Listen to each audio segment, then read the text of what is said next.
साम तज्जयति परम ज्योति समं समस्तरणन्तपर्यायं दर्पणतलैव सकला प्रतिफलति पदार्थमालिका यत्र।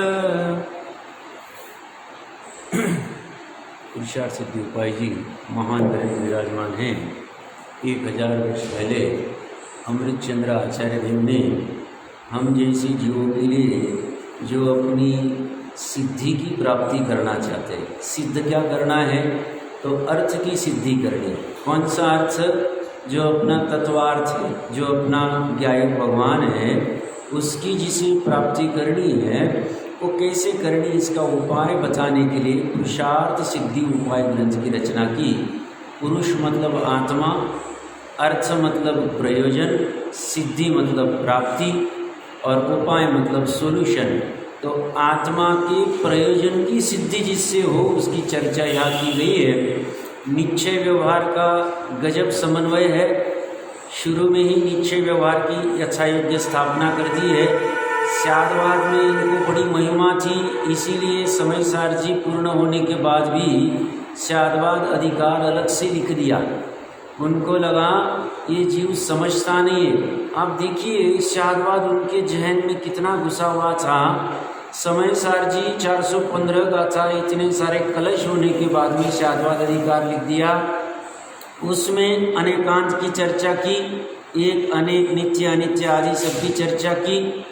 यहाँ पे भी इसी की चर्चा की। शुरू में पीठबंध के रूप में लघु तत्व स्फोट में जो कह रहा था उसी में भी स्यादवाद की चर्चा, उसी में भी एक अनेक नित्य अनित्य सत असत तत् अतत आदि धर्म को लेके और केवल ज्ञान, किसी को छोड़ा नहीं। बस इसी में 25 स्तुति परक श्लोक है, ऐसे 625 श्लोकों में ही चर्चा की और किसी की चर्चा नहीं की।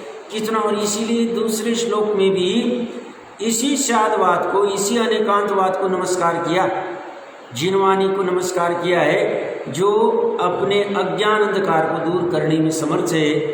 तो स्यादवाद में गुथी वो तो कह रहे हैं यथार्थ उपाय तो, साक्षात उपाय तो मुनिपनांगीकार करना ही, बट सबके सामर्थ्य नहीं होती है तो मजबूरी में उसे गृहस्थ धर्म, श्रावक धर्म बताया जाता है।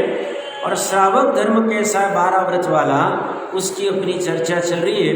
5 अनुव्रत, 3 शिक्षाव्रत, 3 गुणव्रत, 4 शिक्षाव्रत, और अभी चर्चा चल रही है संलेखना व्रत कहो, मृत्यु महोत्सव कहो, समाधि कहो, संन्यास कहो, चलेगा, सब साथ में ही है। जो जीव अपने अंत को सार्थक करना चाहता है उसका सब सार्थक हो जाएगा। इसी भावना से वो जीव सबकी आज्ञा लेके, घर वालों को कह के कि मैं आपके प्रति आसक्ति मोह को छोड़ रहा हूँ, आप भी मेरे प्रति की आसक्ति मोह को छोड़ो, और ये तीर्थ क्षेत्र आदि जगह चला गया है, वहाँ नहीं हो सकता है, मंदिर जी आदि में भी कर सकता है। साधर्मी जन इसकी टहल कर रहे हैं। ये गृहस्थ की अपेक्षा से, मुनि की जब चर्चा चलेगी तब देख लेंगे। इस गृहस्थ के आहार आदि में आसक्ति पड़ी हुई है, उस आसक्ति को तोड़ाने के लिए उसको आहार दिखाया और फिर उसको समझा रहे, भैया तुम्हें ऐसा लगता होगा ये पूरे विश्व के कुछ पुद्गल मैंने ग्रहण नहीं किए हैं तो आहार की अपेक्षा से ग्रहण कर लूँ, बट ऐसा है नहीं। तूने आज तक सभी पुद्गल पंच परावर्तनों में ग्रहण कर लिए, वो भी व्यवहार का ही कथन है, बट अपेक्षा है उसके पीछे। तो वो कह रहे हैं अभी इस आसक्ति को छोड़ और तू एक अपने आत्मा को ग्रहण कर, ये भावना से उसे समझा रहे। अब आज चर्चा चलेगी कि आहार आदि की उसकी आसक्ति घटाने के लिए क्रम से उसको आहार घटाते हैं, फिर बाद में जल देते हैं। पहले अन्न आदि दे रहे थे, उसको हटा के चावल आदि दिया, चावल आदि को छोड़ के छाछ आदि को दिया, बटर मिल्क आदि, उसको भी छोड़ के फिर दूध आदि को दिया। पहले दूध को दिया, फिर छाछ को दिया, फिर उसे भी छोड़ दिया, जल को दिया। अब जल का भी त्याग करा देंगे और उसे अभी निश्चय के आलम्बन की बात रखेंगे।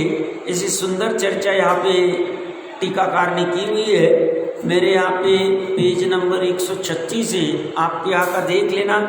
178 नंबर का श्लोक भावार्थ का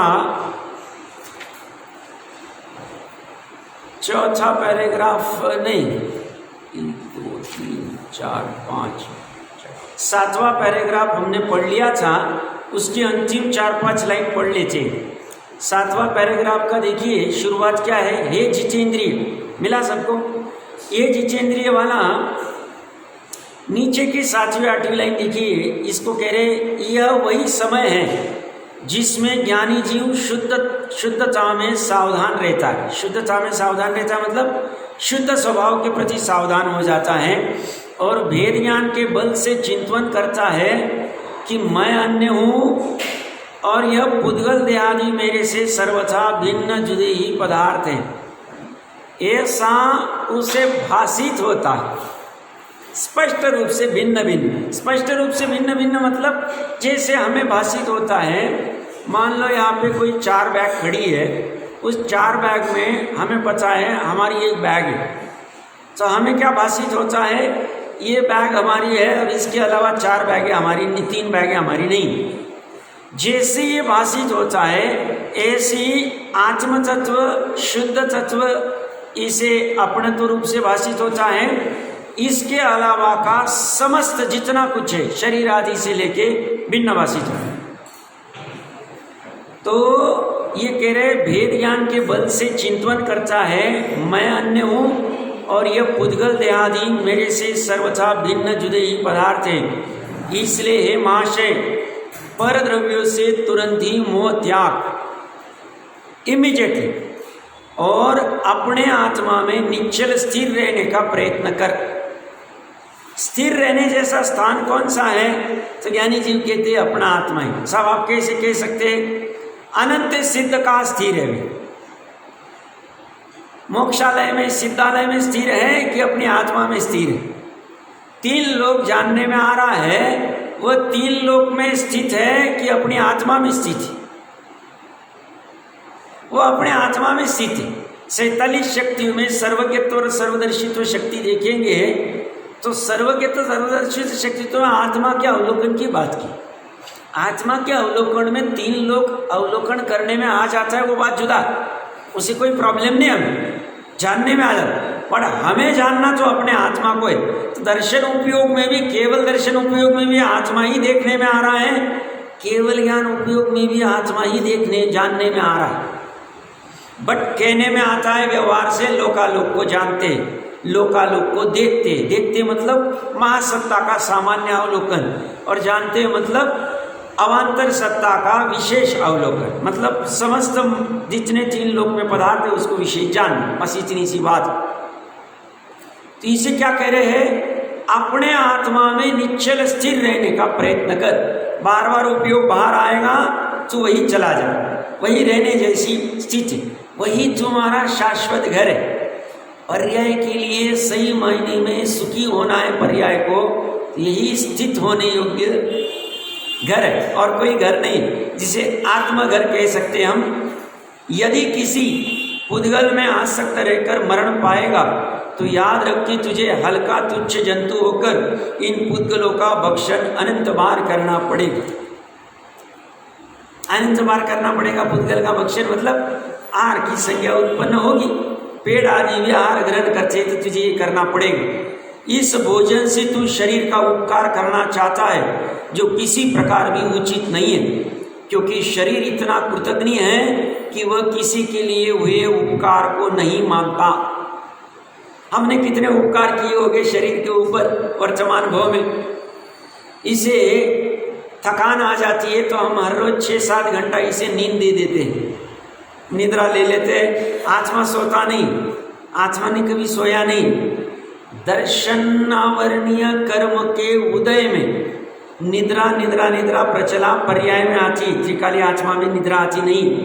एक और इस शरीर को भोजन के लिए चाहिए, ये विटामिन इसमें से मिलता है, ये विटामिन इसमें से मिलता है, ये प्रोटीन इसमें से मिलता है, इसको निलाना धुलाना सब कुछ, ये कितना भी इसकी सेवा चाकरी करो कृतज्ञ है। तो सनत चक्रवर्ती 2-3 दिन पहले बात की थी, इतना तैयार हो रहा है, देवों को कह रहा है यहाँ मत वहाँ आना। वो कह रहे भैया तुम उसके लिए इतना तैयार हो रहे हो, वहाँ महल में आभूषण पहना रहे हो, कपड़े वपड़े इतने सुंदर पहना के उनको दिखाने वाले हो, वहाँ जाके वो कहते दम नहीं, शरीर कृतघ्नि। और इसीलिए वादिराज मुनिराज उस सृष्टि को समझा रहे। क्या समझा रहे उस सृष्टि को? वो सृष्टि भावुकता में राजा के पास कह के आया है कि मुनिराज ऐसे नहीं होते, कोड़ी नहीं होती। वह चर्चा चल रही थी, तो उसे समझा रहे तुम तत्व ज्ञान नहीं समझते, शरीर कृतघ्नि है, शरीर पर है, शरीर जड़ है, शरीर पुद्गल का बना हुआ है, ये कभी अपना हो नहीं सकता है, तुम समझते नहीं हो। और फिर भी जो मॉब है, जो राजा के साथ आया हुआ है, वो फिर भी महिमा गाते वादिराज मुनिराज की जय। बोले क्यों गा रहे हो? बोले आपका कोड चला गया। अरे बोले कोड अगर मैं चला जाने मतलब मैं अगर निकाल सकता था तो ये उंगली में कोड कैसे बचा? 700 साल तक सनत चक्रवर्ती जी को कोड रहा। प्रकरण कहाँ से चल रहा है? इसकी कितनी भी टहल करो, भूमिका अनुसार ज्ञानी जीव भी शरीर की यथायोग्य जितना भोजन पान देना है वो सब करते। ज्ञानी जीव नहाते धोते नहीं, ऐसा नहीं। मंदिर जी मुनिराज तो नहीं नहाएंगे धोएंगे, क्योंकि उनका तो पूरा जावत जीवन तक स्नान व्रत है। बट अपने जैसे जीव मंदिर जी आदि में जाना है तो शुद्धि के लिए सब करेंगे। बट एक धारा ये चलेगी, ये कृतघ्नि कभी भी धोखा दे सकता, और इसने आज तक किसी का हुआ नहीं है, होगा नहीं, हो सकता नहीं, यही पे वियोग हो जाता है, जो हमने कल परसों चर्चा की थी। तो मैं क्या कह रहा हूँ, ये इसे समझा रहे हैं, इस भोजन से तू उपकार, शरीर का उपकार करना चाहता है तो किसी प्रकार भी उचित नहीं है, ठीक नहीं है, क्योंकि शरीर इतना कृतघ्नि, ये शरीर सिर्फ इसका ही कृतघ्नि नहीं है, सभी का ऐसा है। सभी का शरीर इतना कृतघ्नि है कि वह किसी के किए हुए उपकार को नहीं मानता। कृतज्ञ और कृतघ्न, कृतघ्न मतलब जो उपकार को नहीं मानता, कृतज्ञ मतलब जो किए हुए उपकार को मानता है भली बाती से। तो ये कह रहे इसलिए भोजन की इच्छा छोड़कर केवल आत्महित में चित्त लगाना ही बुद्धिमत्ता है। ही लगाया मतलब सम्यक एकाग्र उपाय बता रहे पुरुषार्थ की सिद्धि का। तो क्या कह रहे हैं, बुद्धिमत्ता क्या है कि अपने आत्महित में चित्त लगाना। अपना आत्महित किसमें है? तो आचार्य देव 44वें और 42वें श्लोक में कह के आए अमृतचंद्र देव, हिंसा का अभाव करना, राग आदि का अभाव ही हिंसा का अभाव है, और हिंसा का अभाव करना ही आत्मा का हित, और हिंसा का होना ही आत्मा का अहित। और हिंसा कैसे होती है आत्मा की? तो निश्चय से भाव प्राणों के घात करने से हिंसा होती। भाव प्राण क्या है? शुद्ध उपयोग का अभाव होना, उसका घात होना ही भाव प्राणों की हिंसा है। बस आत्मा का ही तो बोलती। इसलिए ये जब तू पुद्गल के प्रति जाता है, भोजन के प्रति आसक्त होता है, पांच इंद्रिय के विषय के प्रति आसक्त होता है, जब तू धन आदि के लोभ के प्रति आसक्त होता है, उस समय में तू अपने आत्मा के हित से विमुख होता है। ये तेरा सबसे बड़ा नुकसान है। कल शाम में चर्चा चल रही थी, देखे सुने हुए भोगे हुए विषयों के प्रति, पांच इंद्रिय के विषय के प्रति अपनी महत्ता, अपनी प्रतिष्ठा, अपना यश, अपने परद्रव्य का लाभ, ये करने में जब जीव आसक्त होता है, लीन होता है, उस समय में शुद्धात्म भावना, शुद्धोपयोग के अभाव से ये सब उसके शत्रु रूप में इसे फील ही नहीं होती। कल चर्चा में कह रहा था, सुबह 8 बजे व्यापार पे चला गया, शाम को 8 बजे तक व्यापार पे था, 12 घंटे में हजारों लाखों रुपए कमाए, घर आके खुश होके कहता है मज़ा आ गया, आज बहुत अच्छी कमाई हो गई। ज्ञानी जी कहते हैं भैया ये 12 घंटे में तू अपने शुद्धात्मा से विमुख रहा, इस धन आदि में आसक्त रहा, ये तेरा सबसे बड़ा नुकसान हुआ। तुझे समझ में नहीं आ रहा है, शुद्धात्मा के सन्मुख रहता था तो तुझे अनाकुल सुख प्रकट होता था, शुद्धात्मा से विमुख में तुझे आकुलता उत्पन्न हुई, और धन मिलना चाहिए और ग्राहक आना चाहिए, कल भी ऐसा ही होना चाहिए, परसों भी ऐसा ही होना चाहिए। तो ये तेरी आकुलता, ये तेरी वासना वर्तमान में दुखदायी है, क्योंकि दुख का लक्षण आकुलता है। और जब ये कर्म तू जो बांध रहा है इस आकुलता करके, आर्त ध्यान रौद्र ध्यान करके, उससे जो उदय में आएंगे तब भी तुझे दुख देंगे। इसलिए तू अच्छा मत समझना। समझदारी यही है, बुद्धिमत्ता यही है कि तू अपने आत्महित में चित्त को लगा। अब ये तो अंत समय वाला है, हमारा तो अंत जब आएगा जब आएगा।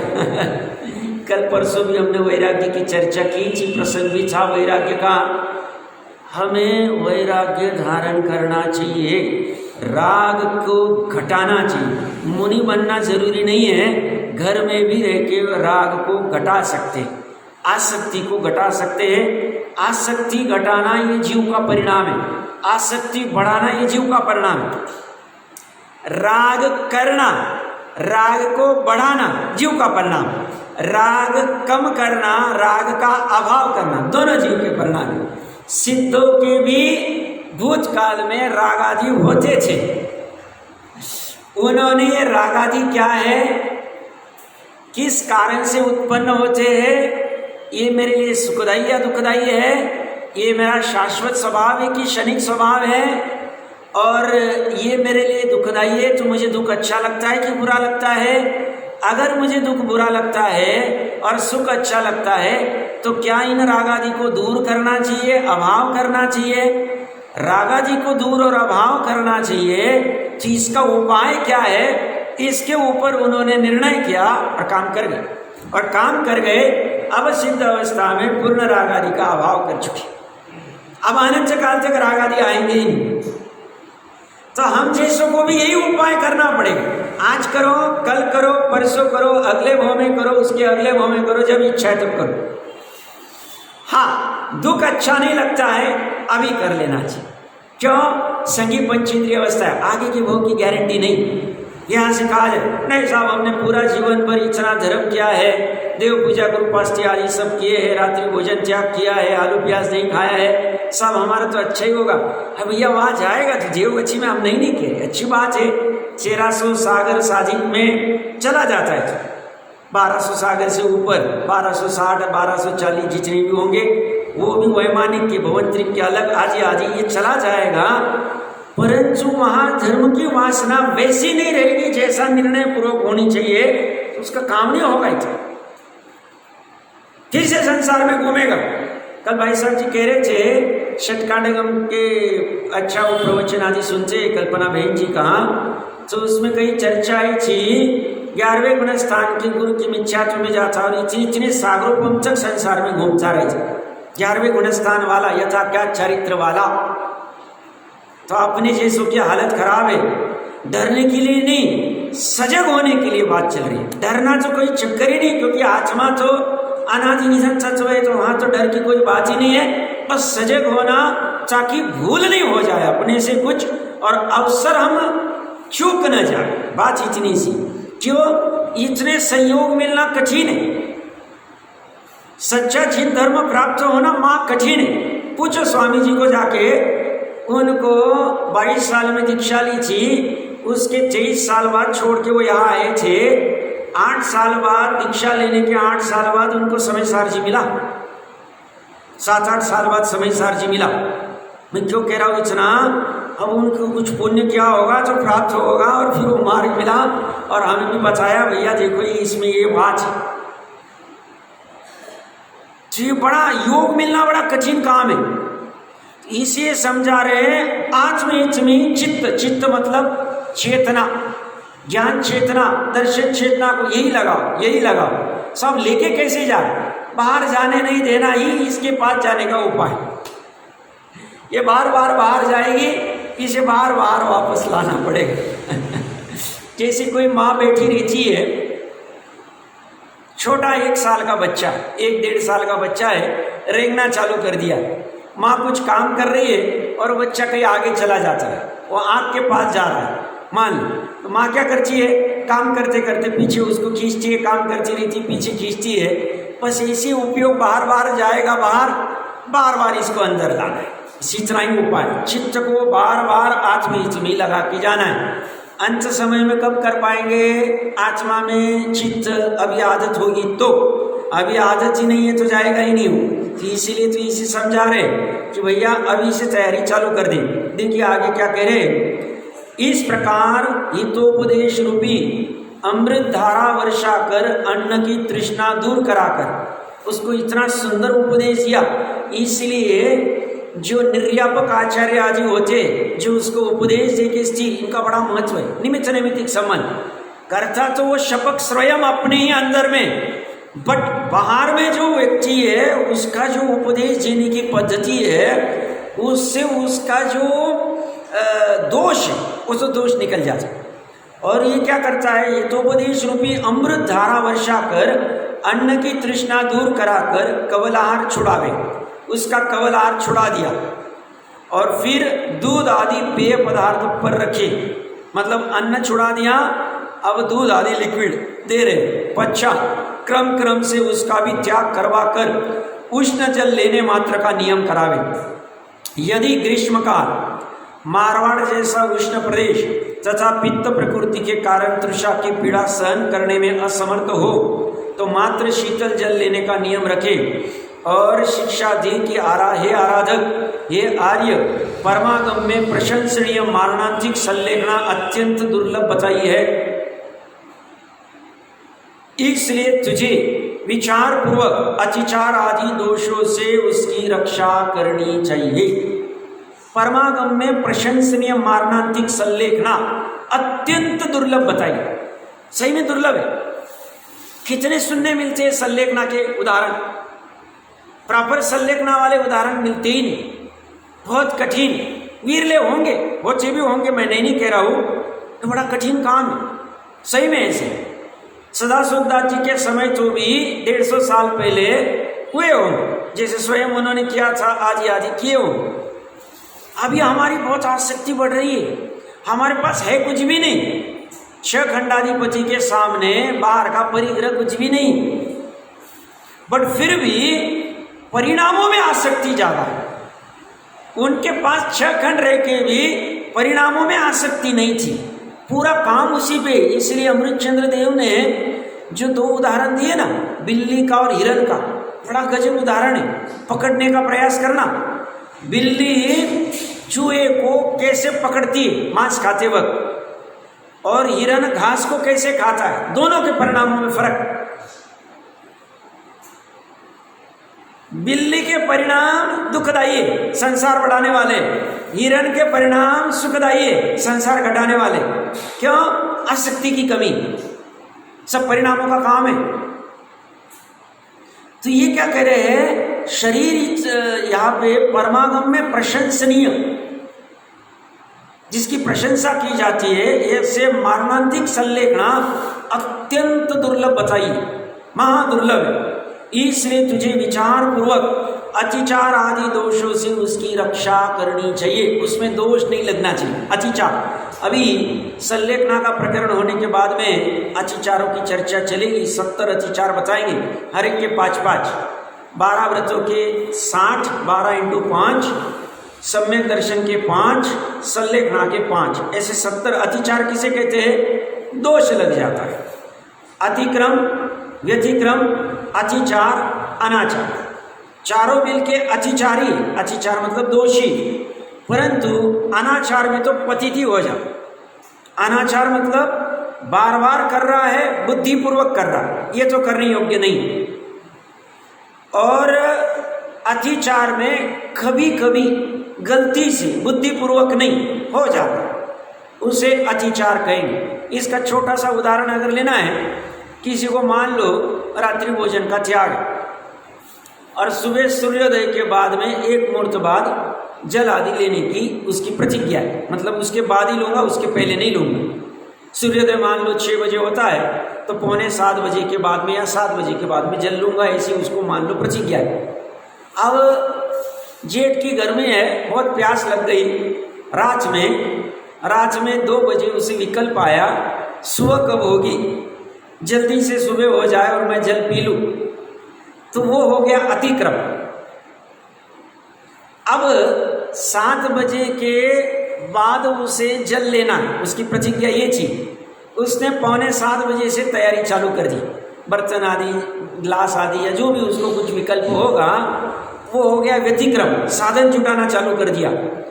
अतिचार में 7 बजने में 1 मिनट कम था, उसने पहले ही पानी ले लिया। उसे लगा 7 बज गए, बुद्धिपूर्वक था नहीं, बट अभी जल्दबाजी हो गई होगी और कुछ भूल हो गई, अतिचार।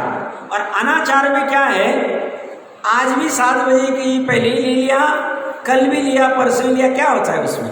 हम कुछ ना कुछ प्रायश्चित ले लेंगे, एक आध कुछ उपवास कर लेंगे, कुछ कर लेंगे, तो वो अनाचार तो बड़ा धोखेदायक। बट अतिचार भी मुश्किल से मतलब उसमें भी सजग रहना चाहिए। उसे समझा रहे, क्या कह रहे उसे, वो ये कह रहे हैं तुझे विचार पूर्वक अतिचार आदि दोषों से उसकी रक्षा करनी चाहिए, उसमें दोष नहीं लगाने चाहिए। अतिक्रम, व्यतिक्रम, अतिचार, अनाचार, 4 प्रकार के दोष कहे। सरल उदाहरण में मैंने रात्रि भोजन त्याग है, सुबह 7 बजे जल लेने की उसकी ये प्रतिज्ञा है। तो 2 बजे रात को उसे विकल्प हुआ कि सुबह जल्दी हो जाए, तो ये मन में विकल्प होना अतिक्रम हो गया। अभी किया कुछ नहीं, जल पिया नहीं अभी, तो वो अतिक्रम हो गया। व्यतिक्रम में क्या हो गया, साधन छुटाना चालू कर दिया उसने, जल्दी से तैयारी, ताकि जैसी 7 बजे मैं पानी पी। और अतिचार में क्या हो गया, 7 बजे नहीं थी, समझ में कुछ भूल हो गई और 1 मिनट पहले ही जल ले लिया। अब 7 बजे तो एक घड़ी अभी आई है, बट अभी उदाहरण समझाने के लिए मुझे मजबूरी। बाकी ऐसी सूर्यास्त आदि वहाँ नहीं है, सूर्यास्त हो गया और वो जल पी रहा है, ऐसा भी रात्रि भोजन त्याग वाले आदि का भी दोष लग सकते हैं। अंतिम मिनट तक, शाम को मान लो 7 बजे सूर्यास्त होता है और उनके त्याग है, लास्ट मिनट तक जल पीछे रहते। अब कभी कभी 1 मिनट ऊपर हो जाता है, 2 मिनट ऊपर हो जाता है, प्रमाद से गप्पे लगाते रहते, ये सब दोष लगाते, ये दोष अच्छे नहीं। इसमें बार बार करे तो अनाचार हो जाए, बार बार करे तो वो तो पूरा दोषपूर्ण नहीं है। देखिए आगे क्या कह रहे, हाँ जी, 7 बजे तक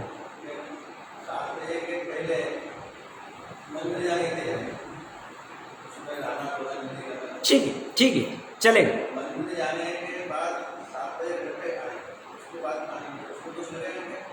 बाद में जल लिया तो चलेगा ना, कोई बाधा नहीं। हमारा ऐसा नहीं है, हमारा जल लेने की, जल की रिलेटेड तैयारी की बात है। मंदिर की तो कोई बात ही नहीं, सूर्योदय के बाद तो जा ही सकते, कोई बाधा नहीं उसमें। नहीं तो फिर ऐसा तो कुछ भी काम नहीं कर पाएंगे फिर, तो वैसा नहीं। उसके रिलेटेड वाले, वो जल रिलेटेड वाले की बात है। ऐसी अन्य जगह पे उदाहरण गठित कर लेना चाहिए। पश्चात अशक्ति की वृद्धि देखकर मरण काल सन्निकट है ऐसा निर्णय होने पर, अभी थोड़ा ही समय वो विशेष यानी जान लेते हैं, आचार्य समस्त संघ की अनुमति से संन्यास में निश्चलता के लिए पानी का भी त्याग करावे।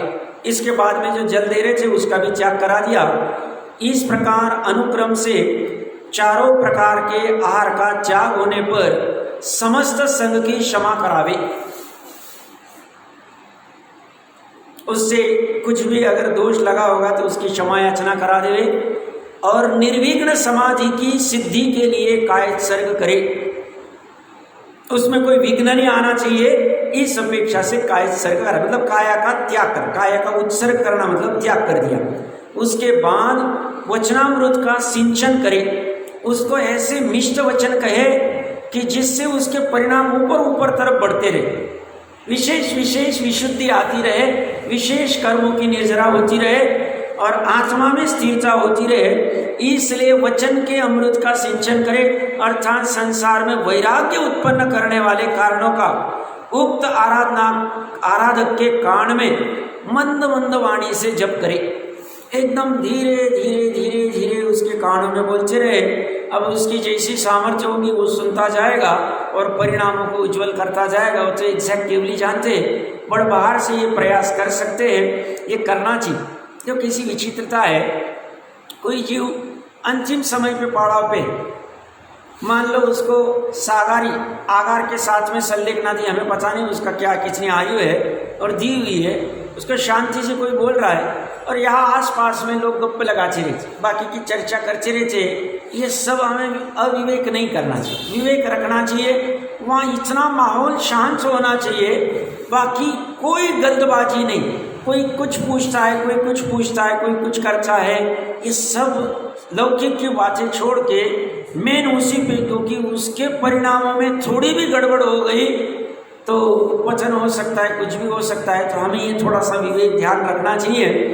तो यह क्या करे है, ये उसको मंद मंद वाणी से जप करे, श्रेणी वारिशेड सुबह आदि के दृष्टांत सुनावे और व्यवहार आराधना में स्थिर होकर निश्चय आराधना की तत्परता के लिए इस तरह उपदेश करे। अब व्यवहार आराधना छूट गई, शरीर आदि के प्रति जो भी करना था छूट गया, अब निश्चय आराधना मतलब आत्म सन्मुख करा रहे, आत्मा के स्थिर करा रहे, तो उसके लिए उसे क्या उपदेश देते हैं, देखिए कह रहे, हे आराधक। आराधक किसे कहते हैं, जो आराधना करते। आराधना का अर्थ समय सार जी में अच्छे से समझाया हुआ है। श्रुत स्कंद का एगो में शासदा आदा इत्यादि वाक्य, नमो अरहंतानम इत्यादि पद और अरहम इत्यादि अक्षर, इनमें से जो तुझे रुचिकर लगे उसका आश्रय करके अपने चित्त को उसमें तन्मय कर। ये हमने धर्म ध्यान के 4 भेद में चर्चा की हुई। जो आज्ञा विषय, संस्थान विषय, अपाय विषय, विपाक विषय 4 धर्म ध्यान है, उसमें से एक धर्म ध्यान में पदस्थ ध्यान, पिंडस्थ ध्यान, रूपस्थ ध्यान आदि करता है, तो वो पहले से तैयारी रहेगी, तो अभी बाहर में क्या चल रहा है इसे कोई लेना देना नहीं। और अंदर में इसे अरहंत के स्वरूप का इसने अच्छे से निर्णय किया हुआ है, सिद्ध का स्वरूप का अच्छे से अगर निर्णय किया हुआ है, या और भी कोई स्वरूप का चिंतन, तो उसका चिंतन करता है, उस पद का ध्यान करता है, नमो अरहंतानम अक्षरों को ध्यान करता है, अरहम पद का, जो उसे ठीक लगे वो करता है। उसकी जैसी मतलब भूमिका विकल्प होगा उस तरह से चिंतन करता है, उसमें अपने चित्त को उसमें तन्मय कर। ये आर्य, मैं एक शाश्वत आत्मा हूँ, यह श्रुत ज्ञान से अपनी आत्मा का निश्चय कर। ये निश्चय कौन करेगा, स्वयं जीव करेगा। कैसे करेगा, श्रुत ज्ञान से करेगा। श्रुत ज्ञान से क्या करेगा, श्रुत ज्ञान ही ज्ञान है, ज्ञान से ही ज्ञान का निर्णय करेगा, ज्ञान से ही चैतन्य का निर्णय करेगा, ज्ञान से ही आत्मपने का, चैतन्यपने का, जीवत्व का, सब कुछ निर्णय वही से करेगा। जीवत्व शक्ति क्या कहती है, चेतना से युक्त जीव को जीव कहते, जीवत्व शक्ति कहते। तो चेतना पड़ी हुई, तो ज्ञान चेतना दर्शन चेतना वाला मैं हूँ, ऐसा तू आत्मा का निश्चय कर, शरीर आदि मैं नहीं हूँ ऐसा निर्णय कर। स्वसंवेदन आत्मा की भावना कर। भावना क्या भानी चाहिए, मुझे स्व का संवेदन होना चाहिए, स्व अपना सम्यक प्रकार से वेदन करना, भाषित होना, अनुभूत होना, अनुभूति होना, प्रतीति होना। तो क्या भावना माने कह रहे, हमने भी हर रोज मंदिर जी में आके स्वसंवेदन की भावना मानी चाहिए, धन की भावना नहीं मानी चाहिए, मित्र पुत्र श्री की भावना नहीं मानी चाहिए, धन की स्वसंवेदन की भावना मानी चाहिए। अभी भले ही झूठी झूठी भावना आने तो कोई बाधा नहीं, एक दिन सच्ची भावना आ जाए। अभी झूठी आई तो चलेगी, बस वचनों से आ रही है, अभी भाव में लग नहीं रहा है, स्वसंवेदन क्या यही समझ नहीं रहा, बट ये भावना आनी चाहिए। ये क्या कह रहे हैं इसको, स्वसंवेदन से आत्मा की भावना कर, समस्त चिंताओं से पृथक होकर प्राण विसर्जन कर। सभी चिंता, पहले इसने कौन सी चिंता छोड़ी, पहले घर बार की चिंता छोड़ी, कुटुंब की चिंता छोड़ी, धन आदि की चिंता छोड़ी, सबको जो कुछ करना है करवा दिया, भैया अब हम जा रहे, हमारा काम हो गया, अब तुम देखो तुम्हारा, अब तुम्हारे हवाले वतन साथी हो।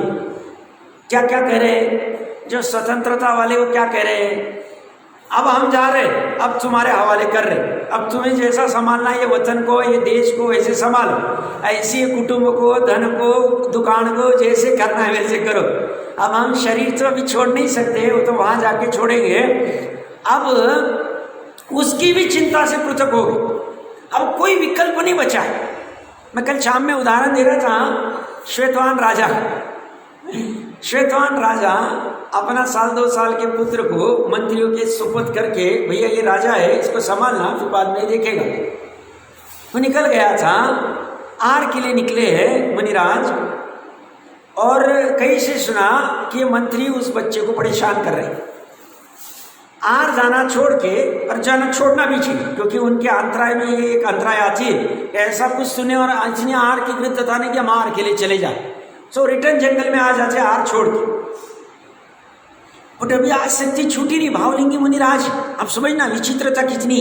मैं मुनिराज का उदाहरण क्यों दे रहा हूँ, हम तो अभी निचली भूमिका में, हम तो बड़े रचे पछे अभी। तो वो मुनिराज होके सब छोड़ छाड़ के आए थे, पीछे कमंडली उनके पास था। अब वो बच्चे का वापस विकल्प उठे उनको। प्रकरण कहाँ से चल रहा है, समस्त चिंताओं को पृथक होके अब उनको वहां चिंता हो रही है, बच्चे के क्या हाल कर रहे होंगे वो, और मंत्रियों के प्रति क्रोध हो रहा है। क्रोध करते करते सातवीं नरक का भाव कर रहे हो। श्रेणी राजा वहां से जा रहा है, वो देखता है, गौतम गंधर्व जी को पूछते हैं। गौतम गंधर्व जी विशेष ज्ञानधारी है, 4 ज्ञान के धारी है, इतनी सारी विद्या है। वो कहते हैं ये अभी वापस बच्चे की चिंता में चले गए हैं, तुम जाके अपना कर्तव्य करो। अपना कर्तव्य मतलब यथार्थ उनको जाके कहो। तो ये जाके उनको भान कराता है उनके स्वरूप का। स्वरूप का जैसे भान कराता है, टर्निंग होती है, शबक श्रेणी चढ़ के केवल ज्ञान करके बाहर आ जाए। इसी भी यही कह रहे। तो बाहर से कुटुंब आदि को छोड़ना अलग संलेखना के समय में, और अंदर से आसक्ति घटनी अलग है। ये तो जीव का परिणाम है। तो इसे कह रहे हैं भैया जो भी थोड़ा बहुत बचा होगा वो सभी चिंताओं को छोड़ दे, कुछ बचता नहीं। अभी चले जाते हैं देह छोड़ के, पीछे क्या बच जाता, क्या बच जाता, क्या रुक जाता? पीछे वालों का खाना पीना रुक जाता है, पीछे वाले का सब बाकी का कुछ रुक जाता है। बेचारे कर देते 3 दिन 5 दिन का 12 दिन का जितना कुछ है जो सब करते, उनकी जो भी लोक व्यवहार है भूमिका अनुसार हो जाता। उसके बाद 2-3 साल 4 साल तक याद करते प्रकरण कहाँ से निकल रहा है, ये चिंता कर रहा है इनका क्या होगा, 7 पीढ़ी का क्या होगा, 2 पीढ़ी का क्या होगा। अब वो तो कह रहे तुम गए भैया, अब ये 12 दिन बाद 1 साल 2 साल, आज एक पहली वर्षी, दूसरी वर्षी, तीसरी वर्षी, 4 आते, फिर धीरे धीरे डाउन हो जाता है, छूट जाता है। फोटो रहता है, कभी देख भी नहीं पाते, दिवाली के समय साफ कर देते, ऐसी पड़ा रहता। अब वो हम थे ही नहीं। अब राग किसने किया था, चिंता कौन कर रहा था, चिंता को छोड़ेगा कौन, उपादान चिंता कर रहा है, निमित्त छुड़वाएगा उसे। चिंता उपादान ने की, उपादान ही छोड़ेगा। गलती उपादान ने की, उपादान ही त्याग करेगा। आसक्ति उपादान ने की, उपादान ही छोड़ेगा। उपादान ने अज्ञान किया है, उपादान ज्ञान करे, खत्म हो गया। अज्ञान का त्याग करना और ज्ञान की प्राप्ति करना, अज्ञान तिमिर का नाश करना और ज्ञान प्रकाश का प्रकटीकरण, इतना ही उपाय है धर्म करना। यही धर्म है। ज्ञान का अर्थ या सम्यक ज्ञान लेना, सही वाला ज्ञान लेना, भ्रमयुक्त ज्ञान नहीं। तो इसी क्या कह रहे हैं, तो हमें भी भ्रम में नहीं रहना चाहिए क्या हमारे उनका पीछे क्या होगा। अभी से आसक्ति छोड़ देनी चाहिए, कर्तव्य से छूटना नहीं। कर्तव्य तो सब करेंगे हम, बट कर्तव्य की हमारी अपनी सीमा है, उसी में काम करेंगे हम। अनाप शनाप कर्तव्य के नाम पे कुछ भी नहीं करेंगे, और कर्तव्य में भी कर्ता होके नहीं करेंगे। वो कला हम प्रकट करेंगे। वो कला अगर प्रकट नहीं की तो अमृत चंद्र देव हमें कहेंगे भैया पुरुष के अर्थ की सिद्धि नहीं होगी। फिर तुमने समझा क्या, ये ग्रंथ को क्या समझा, तुम्हें समझ में कुछ नहीं आया। हम गृहस्थी के लिए क्यों लिखा है शास्त्र, ताकि गृहस्थ ये अपने आत्मा का प्रयोजन सिद्ध कर पाए, ये उलझ न जाए गृहस्थी के कीचड़ में, इतना नीचे नहीं चला जाए कि अनंत संसार बढ़ा ले। तो हमें ज़्यादा चिंता के चक्कर में नहीं पड़ना चाहिए। कोई 60 में है, कोई 70 में, कोई 80 में है, बच्चे अपने अपने योग्य कर रहे और अभी भी चल रहा है। समझदारी नहीं, अभी समझदारी नहीं आई, समझदारी आनी चाहिए। अब हो गया जितना करना था, अभी जैसा करेंगे वैसा। हम अगर अभी यहाँ नहीं रहे, मान लो 10 दिन के लिए कहीं चले गए और मोबाइल भी नहीं अपने पास में, कॉल करके पूछ भी नहीं सकते भैया क्या चल रहा है, बराबर से व्यापार हो रहा है कि नहीं। 10 दिन गए, ये क्या कर रहे हैं, हमें क्या लेना देना है। जैसे 10 दिन के लिए गए, ऐसे अनंत काल के लिए छोड़ दिया अभी उनको, जाओ तुम तुम्हारा करो अभी काम। तो कला आनी चाहिए। कीचड़ में कमल के भांति रहते आना चाहिए, भोजों को आता नहीं आता, आसक्त रहे। कारण क्या? तत्व विचार का अभाव, निर्णय का अभाव, भेद ज्ञान का अभाव, और कुछ भी कारण नहीं। ये चिंता से मुक्त ही नहीं हो रहा, अभी भी चिंता लेके बैठा, मैं नहीं रहूंगा तो घर का कैसे होगा। अब वो 70 साल का है, हॉस्पिटल में चला गया है, वहाँ से फ़ोन कर रहा है, उसको माल दे दिया क्या है, गोडाउन में क्या हो रहा है, यहाँ से क्या आ रहा है, वहाँ मोबाइल में वो देख रहा है, वो कैमरे में क्या चल रहा है, गोडाउन में क्या बच्चा बराबर खड़ा है कि नहीं। तुझे क्या करना है भैया, वहाँ जाके देखने वाला है तू, अवधि ज्ञान से उपयोग लगाएगा। मान लो देवगति भी चला गया, तूने अच्छा किया था, देव पूजा दान व्रत करे, कुछ नहीं होता, कुछ नहीं हो। सब चिंताएं छोड़ जानी चाहिए। कर्तापना छूटना ये बहुत महत्वपूर्ण काम है। ये कर्तापना छूटना है सरल, बट अनादिकाल से नहीं हो पा रहा। कितना काल चला गया, अनंत परावर्तन चले गए। एक परावर्तन अनंत काल होता है, छूटता ही नहीं। क्या कारण? निर्णय की कमी। सब निर्णय तो कर ही रहे, निर्णय कहाँ वहाँ कब सार्थक कहा जाएगा, जब कर्तापना ही नहीं हो रहा तब कहा जाएगा। कोई कह रहा है साहब 10 घंटे पढ़ाई करते हैं और 4 बार से फेल हो रहा है, बोलो पढ़ाई तो बहुत करता हो। भैया तुम पास होगे तब तुम्हारा कहा जाएगा पढ़ाई सार्थक। तुम पास नहीं हो रहे मतलब पढ़ाई बराबर से नहीं कर, हमें कुछ पता नहीं, तुम तुम्हारा देखो।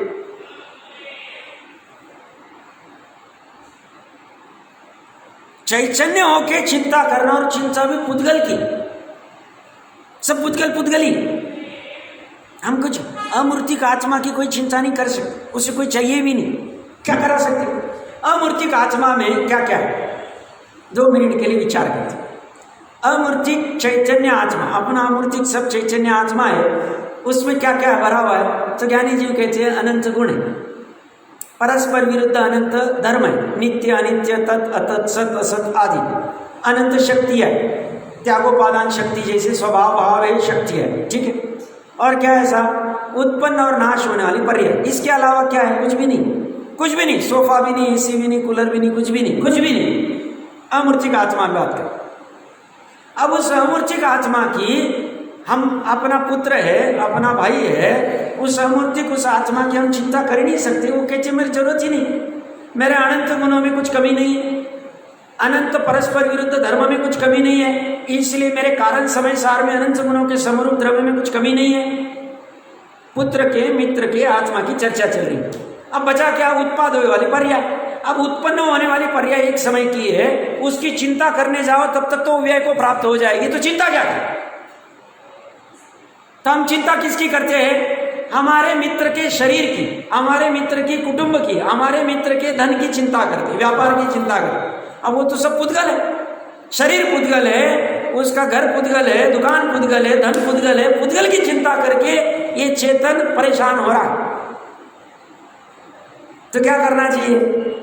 तो समझ पूर्वक ज्ञान है अपने पास में, तो सम्यक ज्ञान से ये चिंता कार्यकारी नहीं, ऐसा निर्णय करके चिंता का त्याग कर देना चाहिए। ग्रहण मैंने किया था, अगली पर्याय में चिंता ही हो नहीं रही, हो गया त्याग। आई नहीं, मिथ्या दर्शन का अभाव करना कैसे करेंगे साहब? कुछ नहीं, सम्यक दर्शन प्रकट हो गया, मिथ्या दर्शन का अभाव, अचिंत्य स्वभाव का प्रकट हो गए, चिंता का अभाव हो गया। इतना सरल है। देखिए क्या कह रहे हैं, ये कह रहे हैं समस्त चिंताओं से पृथक होकर प्राण विसर्जन कर, और यदि तेरा चित्त किसी शुदा परिचय से अथवा किसी उपसर्ग से विक्षिप्त व्यग्र हो गया हो, तो नरकादि वेदनाओं का स्मरण करके ज्ञानामृत रूप सरोवर में प्रवेश कर। नरक आदि की वेदना तूने आगम से जानी थी और युक्ति के आलंबन से निर्णय किया था। हाँ, ऐसा कोई स्थान होगा जहाँ पे ये जीव के पाप के फल मिलने के स्वरूप में इसे बहुत प्रकार की वेदना होती है। तो 10,000 वर्ष लेके 33 सागरोपम तक ये वेदनाएं सहन की है तूने, उसका निर्णय करके उसके सामने ये वेदना कुछ भी नहीं। अरे ऐसा करके इसका जो त्याग कर और अपने आत्म सन्मुख को, ऐसी सुंदर चर्चा यहाँ आ रही है। आगे भी बहुत बड़ा भी पैराग्राफ विषय, आज का अपना समय हो रहा है और कुछ विशेष चर्चा होगी, कर लीजिए तुम।